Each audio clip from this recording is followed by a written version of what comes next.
শীতকাল আসলেই দুটো খাবারের কথা খুব মনে হয়। একটা হচ্ছে গাজরের হালুয়া, যেটা আমি আগে বানিয়েছিলাম, তবে মটরশুঁটির কচুরি কিন্তু দেখানো হয়নি। চলুন আজকে চট করে দেখে নেওয়া যাক। মটরশুঁটিগুলোকে ছাড়িয়ে নিয়ে একটা মিক্সার গ্রাইন্ডার জারে নিচ্ছি। সঙ্গে দিয়ে দিচ্ছি কিছুটা আদা কুচি আর দিয়ে দিচ্ছি কাঁচা লঙ্কা, সঙ্গে অল্প একটু জল দিয়ে দিচ্ছি। এবারে খুব ভালো করে এটাকে আমাদের বেটে নিতে হবে। কড়াইয়ে সর্ষের তেল গরম করে আঁচ কমিয়ে দিয়ে দিচ্ছি কালো জিরে ফোড়ন, আর সঙ্গে দিয়ে দিচ্ছি কিছুটা হিং। এই কম আঁচেই ফোড়নটাকে ভাজবো 1 মিনিটের জন্য।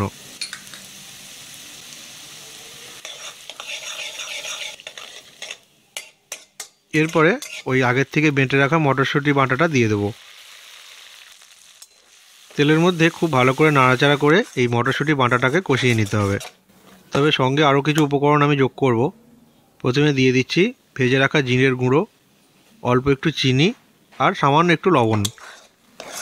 এই সমস্ত কিছু মটরশুঁটি বাটার সঙ্গে একসঙ্গে মিশিয়ে নাড়াচাড়া করতে থাকছি। আঁচটা মাঝারি করা আছে। কড়াইয়ের গায়ে এভাবে লেগে গেলে ছাড়িয়ে নিতে হবে। এটা কষানো যখন হয়ে যাবে তখন কড়াই থেকে এভাবে খুব সুন্দরভাবে ছেড়ে আসবে আর এভাবে একদম ঝরঝরে হয়ে যাবে।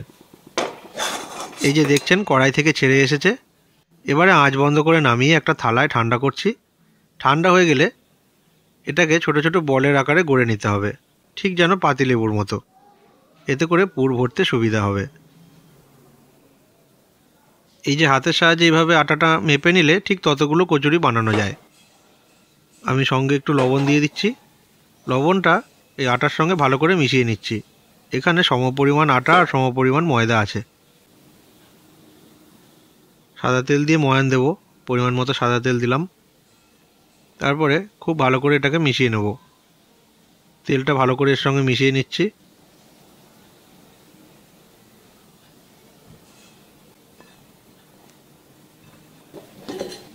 এবারে অল্প অল্প করে জল দিয়ে এটাকে মেখে নিতে হবে।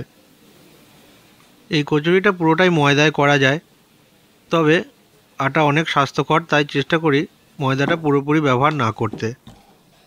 একটু ভালো করে মেখে নিচ্ছি। মাখানো হয়ে গেছে। এবারে ওপরে একটু তেল ছড়িয়ে এটাকে একটু ঢাকা দিয়ে রেখে দেবো। এতে করে ময়দাটা আরেকটু নরম হবে। আধ ঘন্টা পর ফিরে এলাম। এবারে ওই মাখানো ময়দাটাকে আরেকটু মাখিয়ে নিয়ে ছোট ছোট লেচি কেটে নিচ্ছি। অনেকটা পরোটার লেচির মতো হবে। হাত দিয়ে এভাবে মসৃণ করে নিয়ে আমি চিপে পাতলা করে নেব, তারপরে ভিতরে পুর ভরব। কীভাবে করছি এটা দেখতে থাকুন। একটু অভ্যেস করলেই এটা সহজেই করা যাবে। পুরটা দিয়ে দিলাম, তারপরে খুব ভালো করে চেপে এটাকে বন্ধ করে দিচ্ছি। ভিতরে যেন হাওয়া ঢুকে না যায় সেটা একটু দেখতে হবে, নাহলে পরে ফেটে যেতে পারে। খুব ভালো করে চেপে মুড়িয়ে দিলাম, তারপরে হাতের সাহায্যে এভাবে চেপে মসৃণ করে দিচ্ছি। এভাবে একে একে সবগুলোরই আমি পুর ভরে নিয়েছি। এবারে বেলে নেওয়ার পালা। এবারে একটু ধীরে ধীরে বেলে নিতে হবে। অভ্যেস না থাকলে একটু সতর্কভাবে ধীরে ধীরে করলেই এটা হয়ে যাবে। যদি মটরশুঁটি বাটাটা একদম মসৃণ হয় তাহলে কিন্তু এই পুরটা বেরিয়ে আসার সম্ভাবনা ভীষণ কম। আমি একটু সতর্ক থেকে তেলের সাহায্য নিয়ে বেলে নিচ্ছি।